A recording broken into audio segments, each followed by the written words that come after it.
ಇಲ್ಲಿ ಅವನ ಮನಸ್ಸಿನ ಭಾರವನ್ನು ತಗ್ಗಿಸುವ, ಇಲ್ಲ ಸಲ್ಲದ ಆಲೋಚನೆಗಳನ್ನು ಮನಸ್ಸಿನಲ್ಲಿ ತಾನೇ ಹಾಕಿಕೊಂಡು ನಲುಗುತ್ತಿರುವ ಈ ಸ್ಥಿತಿಯನ್ನು ಕಂಡು ಹನುಮಂತ ಮಾತಾಡ್ತಾ, ಸಂಭ್ರಮಸ್ತ್ಯಜ್ಯತಾಮೇಷ ಸರ್ವೈರ್ವಾಲಿಕೃತೆ ಮಹಾನ್ ಮಲಯೋಯಂ ಗಿರಿವರೋ ಭಯಂ ನೇಹಾಸ್ತಿ ಬಾಲಿನಃ. ಅಯ್ಯೋ ಸುಗ್ರೀವ, ಸಂಭ್ರಮಸ್ತ್ಯಜ್ಯತಾಂ, ಇದೇನು? ನಾವು ಲೋಕದಲ್ಲಿ ತುಂಬ ಸಂಭ್ರಮ ಪಡ್ತೇವೆ ಅಂತ ಹೇಳ್ತೇವೆ, ತುಂಬ ಸಂಭ್ರಮಿಸಿತು ಅಂತ ಹೇಳ್ತೇವೆ, ಸಂಭ್ರಮದಿಂದ ಕಾರ್ಯಕ್ರಮ ನಡೆಯಿತು ಅಂತ ಹೇಳ್ತೇವೆ. ಇಲ್ಲಿ ನೋಡಿದರೆ ಸಂಭ್ರಮಸ್ತ್ಯಜ್ಯತಾಂ ಅಂತ ಹೇಳ್ತಾ ಇದ್ದಾನಲ್ವ.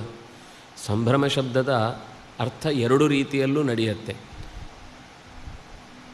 ಸುಖದ ಉನ್ಮತ್ತ ಸ್ಥಿತಿಯೂ ಕೂಡ ಏನು ಮಾಡಬೇಕು ಅಂತ ಗೊತ್ತಾಗದಂತೆ ಅಲ್ಲಿಯ ವಾತಾವರಣಕ್ಕೆ ಒಗ್ಗಿಕೊಳ್ಳುವಂತೆ ಮಾಡುವಂಥದ್ದು ಸಂಭ್ರಮವೇ.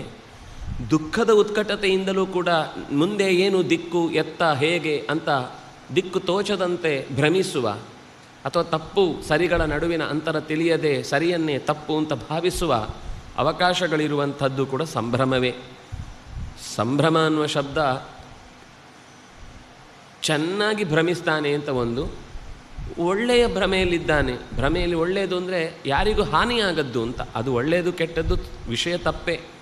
ಹಾಗಿದ್ದರೂ ಕೂಡ ಆ ಶಬ್ದದಲ್ಲಿ ಒಂದು ಸಹಜವಾಗಿ ಲೋಕದಲ್ಲಿರುವ ಭಾವನೆಗೆ ಹೆಚ್ಚು ಖುಷಿಯ ಸಂಬಂಧ ಇರುವುದು ಅನ್ನೋದನ್ನೇ ನಾವು ಗಮನಿಸ್ತೇವೆ. ಆದರೆ ಪುರಾಣಗಳಲ್ಲಿ, ಭಾರತದಲ್ಲಿ ಎಲ್ಲ ಕಡೆ ನಾವು ಗಮನಿಸಿದಾಗ ಸಂಭ್ರಮ ಶಬ್ದವನ್ನು ಬಳಸುವುದು ಸಾಮಾನ್ಯ. ವಿಭ್ರಮ, ಸಂಭ್ರಮ ಇದೆಲ್ಲವೂ ಕೂಡ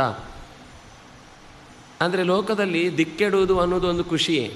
ಇನ್ನೊಬ್ಬರ ದಿಕ್ಕೆಡಿಸಿ ಸಂತೋಷ ಪಡುವ ಹಾಗೆ ತಾವು ದಿಕ್ಕೆಟ್ಟು ಸಂತೋಷ ಪಡುವಂತಹ ಒಂದು ಸ್ವಭಾವವನ್ನೇ ಸಂಭ್ರಮಿಸುವುದು ಅನ್ನುವ ಅರ್ಥದಲ್ಲಿ ಲೋಕದಲ್ಲಿ ಬಳಕೆ ಇರಬಹುದು. ಆದರೆ ಇಲ್ಲಿ ಅವನ ಸಂಭ್ರಮವನ್ನು ತ್ಯಜ್ಯತಾಂ, ಬಿಟ್ಟುಬಿಡು ವಾಲಿ ಇಲ್ಲಿ ಬರಲಿಕ್ಕೆ ಸಾಧ್ಯ ಇಲ್ಲ. ವಾಲಿಯ ಬಗ್ಗೆ ನೀನು ಭಯಪಡ್ತಾ ಇರುವುದಕ್ಕೆ ಅರ್ಥ ಇಲ್ಲ.